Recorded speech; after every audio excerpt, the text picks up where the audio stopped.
पहले मेरी तरफ आईज रखिएगा, सुनिएगा, कान ओपन करके बैठिए। और ये कॉन्सेप्ट है, देखिए इंग्लिश का ऐसा कॉन्सेप्ट जिसमें हम लोग एक बेसिक रूल होता है इंग्लिश का, जिसमें हम लोग इज एम आर के साथ आईएनजी लगाते हैं। और कब लगाते हैं? जब कोई लाइव काम करते हैं हम लोग। जब सिचुएशंस लाइव होती है ना, लाइव मतलब कोई काम चल रहा है, तो हम लोग इज एम आर के साथ आईएनजी बोलते हैं। पता है इतना आप सभी को? ठीक है। जैसे मैं पढ़ा रहा हूँ, तो अगर एक बार इंग्लिश में अगर आप बोल के दिखाते तो मेरे लिए आसान होगा। मैं पढ़ा रहा हूँ तो इंग्लिश में अगर बोलना हो, मैं पढ़ा रहा हूँ, तो आप लोग कैसे बोलते हैं basic English? I am teaching, it's basic English. I am teaching, I am studying, you are studying, he is coming, I am going, I am sitting, I am watching. ऐसी बातें बोलते हैं जब आप कोई काम कर रहे हैं, चल रहा है कोई काम। लेकिन ये काम अगर चलते चलते बहुत लॉन्ग टाइम हो जाए, उस समय ये इंग्लिश चेंज हो जाती है। अभी काम चल रहा है, आई एम टीचिंग, लेकिन अगर पढ़ाते पढ़ाते मैं काफी टाइम ले लूं, अराउंड में 1 आवर 2 आवर 3 आवर्स 4 आवर्स, यानी कि शाम तक भी हो सकता है पढ़ाता जाऊं, तो मैं काफी टाइम ले लूं अगर पढ़ाते हुए, तो उस समय ये ग्रामर चेंज हो जाती है और यहाँ पर आ जाता है हैव बीन, यानी कि इस बात में आ जाता है हमारे पास हैव बीन। और इंग्लिश में ऐसे बोल देते हैं फिर इसी लाइन को, I have been teaching since morning. एक बार बोलना आप सभी,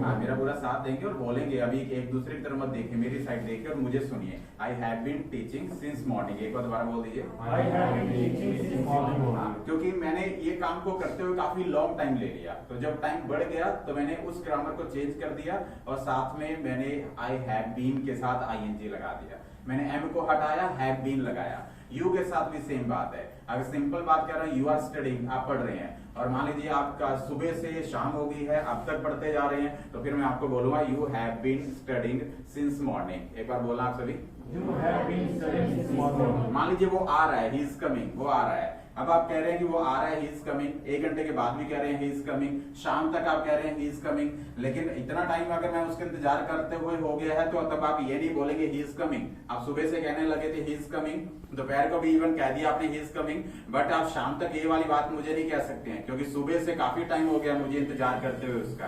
तब आप मुझे बोलेंगे sir he has been coming, वो सुबह से आ रहा है, सिंस मॉर्निंग लगा सकते हैं, तो आप इंग्लिश में बोलेंगे he has been coming since morning. बोलेंगे सभी, he has been coming since morning. हाँ, तो देखिए हो क्या रहा है कि I have been, has been, इनके साथ आईएनजी लग रहा है। बात वही है, फर्क क्या है दोनों में? सिर्फ एक में टाइम ज्यादा हो चुका है और दूसरी बात में टाइम नॉर्मल है। जो नेचुरल अभी चल रहा है वो तो इज एम आर के साथ बोलिए, लेकिन जिसमें टाइम ज्यादा हो चुका है उसमें हैव बीन, हैज बीन, इनके साथ आईएनजी लगाइए। लेकिन साथ में एक छोटी सी कंडीशन आपने माइंड में रखनी है। वो कंडीशन है साथ में सिंस लगाने की या फॉर लगाने की। इनको सिंस और फॉर के बिना नहीं बोल सकते हम।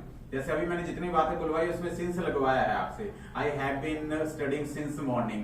आप सिंस लगा सकते हैं या फोर लगा सकते हैं, और रूल ऑप्शन सिर्फ 2 हैं हमारे पास, सिर्फ सिंस और फोर, तीसरी कोई ऑप्शन भी नहीं है। ध्यान रखना कि कई बार हम ट्रांसलेशन करते हैं, फ्रॉम लगाने लग जाते हैं। मैं सुबह से पढ़ रहा हूं तो फ्रॉम लगाने लग जाते हैं, तो ऐसा कोई ट्रांसलेशन का कॉन्सेप्ट नहीं होता है। प्रेपोजिशन सिर्फ 2 ही यहाँ पर फिक्स्ड हैं, 2 ही स्टैंडर्डाइज्ड हैं, वो है एक सिंस और दूसरा है फोर। अब आप समझ लीजिए कि सिंस कहाँ लगाना है और फोर कहाँ लगाना है, दोनों कहां लगा सकते हैं। देखिए ये टाइम के लिए लगते हैं, पहले तो सबसे बड़ी बात ये समय के लिए लगते हैं। जब हम समय बता रहे हैं सुबह से, सिंस मॉर्निंग, 2 घंटे से, फॉर 2 आवर्स, यानी कि हम लोग समय के लिए लगा रहे हैं। लेकिन समय को भी 2 तरह से देखेंगे। एक समय को ऐसे देखेंगे जिसे हम काउंटिंग कर लेंगे, 1 2 3 4 5 6 7 8। अगर मैं समय को काउंट कर सकता हूं तो आप 4 लगा देना, 1 hour 2 hour 3 hour 3 minutes 3 second 3 months 3 years 5 years, ऐसे। यानी कि हम लोग जब जब काउंट कर लेंगे टाइम को तब हम लोग 4 लगाएंगे, सिंस को नहीं लगाएंगे। लेकिन अगर समय को काउंट ना कर पाए, समय को सिर्फ हम लोग उसके नाम से जान पाए, जैसे सुबह का समय, पूरे का पूरा समय मॉर्निंग, इसका नाम रख दिया है morning, it's a name of the time. Morning को काउंट नहीं कर सकते आप, 1 मॉर्निंग 2 मॉर्निंग 3 मॉर्निंग, ऐसा नहीं हो सकता है। इस वजह से सिंस मॉर्निंग लग रहा है। अब आप देखिए कि अगर मैं बात कर रहा हूं 2 वीक्स, तो काउंट हो सकते हैं वीक्स, तो इसके बाद क्या लगाओगे आप? फॉर 2 वीक्स बोल दिया करो ना, क्या लगाओगे? फॉर 2 वीक्स, क्योंकि काउंट हो सकता है 1 वीक 2 वीक 3 वीक, इस तरह से।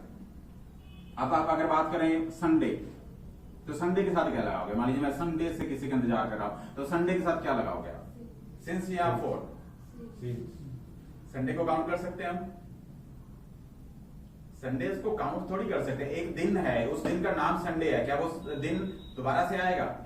उस दिन को हम लोग ने एक नेम दे दिया है, संडे, तो सिंस संडे। अब आप दिनों को तो काउंट कर सकते हैं, डेज काउंट हो सकता है 7 डेज, तब आप लगा सकते हो क्या? आपको जवाब देना है मेरी अधूरी बात, मैं तो पूछ सकता हूँ आपसे। 7 डेज, 7 दिन से 4 काउंट हो रहा है डेज, संडे थोड़ी ना काउंट हो रहा है। 1 संडेज, 2 संडेज, 3 संडेज, ऐसे नहीं बोलते हैं कभी भी। बोलते हैं तो गलत है आपका ये स्टाइल, ऐसे नहीं बोलते हैं, डेज बोल देते हैं हम लोग। मंथ्स, अगर मैं मंथ्स की बात करता हूं, सपोज कीजिए मैंने कहा कि मैं करनाल में जनवरी से रह रहा हूं। आपने पूछा सर कब से रह रहे हो, मैंने कहा जनवरी से रह रहा हूं। तो जनवरी से रह रहा हूं तो क्या आना चाहिए आप बताइए? Since January, I have been living in Karnal since January या 4 जनवरी? श्योर है आप? हाँ, क्या जनवरी को काउंट कर सकते हैं? एक ही मंथ आएगा, ठीक है। उस पूरे 30 दिनों का नाम रख दिया इन्होंने जनवरी, यानी कि नेम ऑफ द टाइम है तो सिंस है। हाँ, जनवरी के अंदर अगर डे आएगा, अगर मैं कहूंगा किसी से 5 जनवरी से रह रहा हूं, 5 जनवरी से मैं करनाल में रह रहा हूं, मैं करनाल में जब आया तो उसमें 5 जनवरी थी, तो मैं आपको कहना चाह रहा हूं मैं 5 जनवरी से करनाल में रह रहा हूं। अब मुझे बताओ पहले तो 4 लगाओगे या सिंस लगाओगे? हाँ, पजल हो गए ना आप यहाँ पर 1 सेकेंड में। सिंस या 4, अपना माइंड के घोड़े दौड़ाइए, वही बात छूटी। हाँ, सिंस। एक बार चलिए कोई बात नहीं, वोटिंग करना जिसको सिंस कह रहे हैं, मुझे थोड़ा सा कंफ्यूजिंग आंसर आ रहा है। जो सिंस 5 जनवरी कहना चाह रहा है, सिंस 5 जनवरी यानी कि 5 जनवरी के साथ सिंस 1 2 3 4 5 आ गई, सिंस 5 जनवरी। हाँ, ओके। बाकी 4 कह रहे हैं, बाकी जो बैठे हैं 4 कह रहे हैं। अब देख लेते हैं कि अगर वो 4 लगा रहे हैं तो वो ये सोच रहे हैं कि हम लोग 5 जनवरी को काउंट कर सकते हैं। अब देख लेते हैं क्या 5 जनवरी काउंट हो सकती है। पहले तो ये देख लेते हैं क्या अगर 5 जनवरी काउंट हुई तो फिर मैं 4 लगा दूंगा। 5 जनवरी एक दिन आता है जिस डे को जनवरी के अंदर 5th डेट होती है हमारी, 5 जनवरी बोला जाता है। इस 5 जनवरी को क्या कभी भी काउंट कर सकते हैं? 5 जनवरी 1, 5 जनवरी 2, 5 जनवरी 3। काउंट तो ऐसे ही होगा ना, काउंटिंग का तो प्रोसीजर ही है 1 2 3 4। तो मैंने 1 2 3 4 को यही तो बोला, 5 जनवरी 1, 5 जनवरी 2, 5 जनवरी 3। क्या ऐसे हो सकता है काउंट? हाँ, कभी किसी को हिंदी में कहते सुना है कि मैं तेरा 5 जनवरी से, जनवरीज भी लगा देगा वो, ऐसे इंतजार कर रहा हूं। कभी ऐसा पॉसिबल है? नहीं है ना। 5 जनवरी तो एक ही आएगी, एक साल में एक ही आएगी, और शायद वो दोबारा कभी होगी ही नहीं, सेम डे तो दोबारा नहीं आएगा।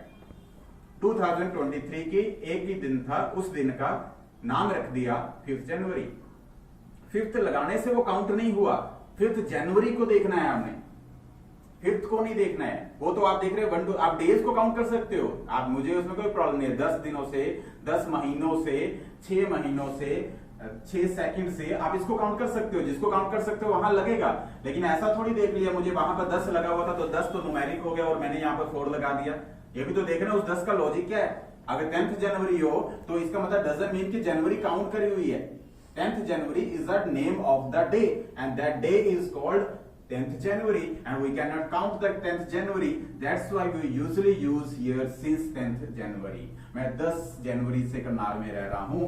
चलिए एक बार पूरा सेंटेंस भी बनाना, मैं 10 जनवरी से करनाल में रह रहा हूँ।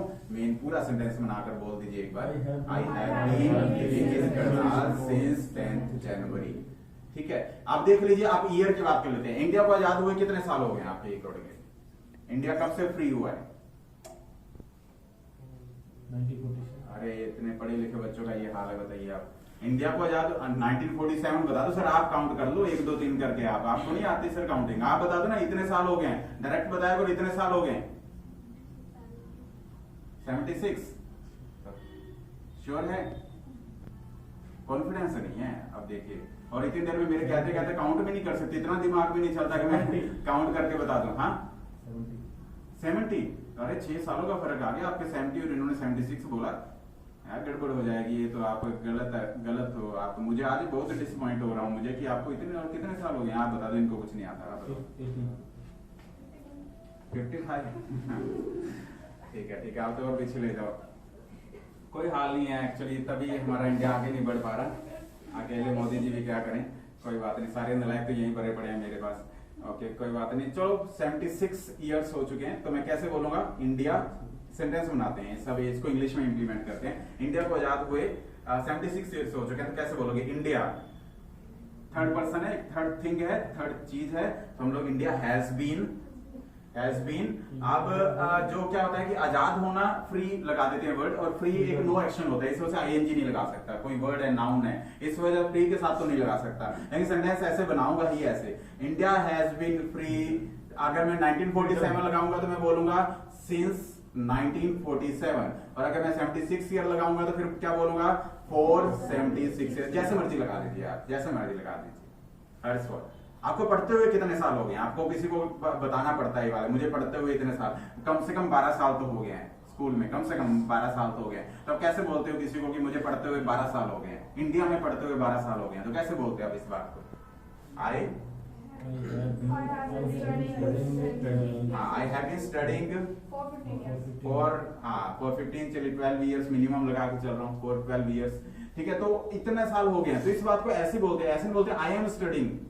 दोनों में काफी डिफरेंस हो जाएगा, गलत हो जाएगा। आई एम स्टडीइंग बोलेंगे, फर्क सिर्फ इतना है कि एक में लॉन्ग पीरियड आ रहा है, एक में पीरियड नहीं आ रहा है। तो इस तरह की बात को हम लोग सीख रहे हैं। अब अपनी कॉपी निकालेंगे, मैं कुछ सेंटेंस लिखूंगा जिसको घर में प्रैक्टिस करेंगे। Please do that.